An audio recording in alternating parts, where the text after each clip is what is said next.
Hey guys, welcome back. So today we would be having a basic tutorial on how to use the Triple Arcade Photobooth app. So let's quickly get started with it.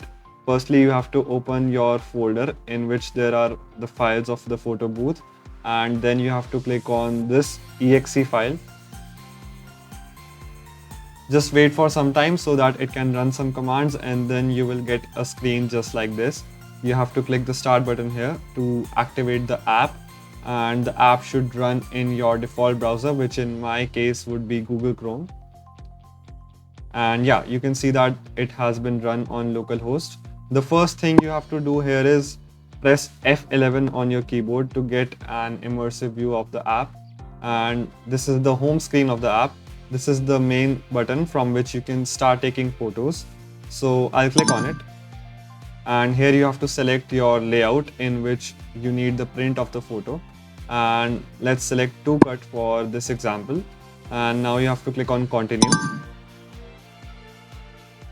And yeah, as you can see that our camera is ready, and now you have to click on start taking photos to activate it.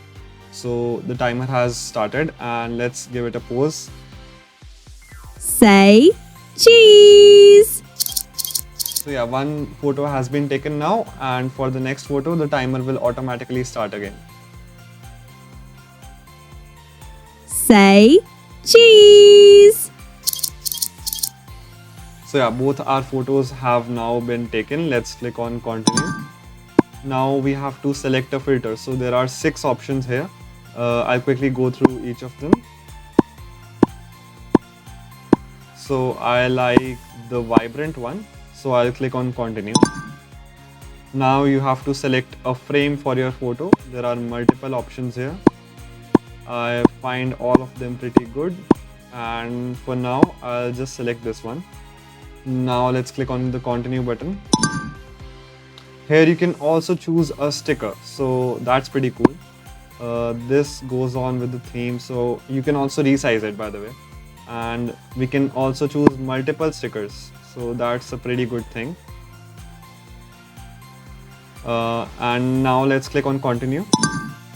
And yeah, our photos are now being generated, and you can see that here is the photo strip and here is the GIF animation. And also here is the QR code which you can scan from your phone to get the photos online on your phone as a soft copy. So here is the print now button, just in case if you are using it on a physical machine, you can also print your photos. And here is the go to main button from which you can reset the photo booth to go back to the home screen.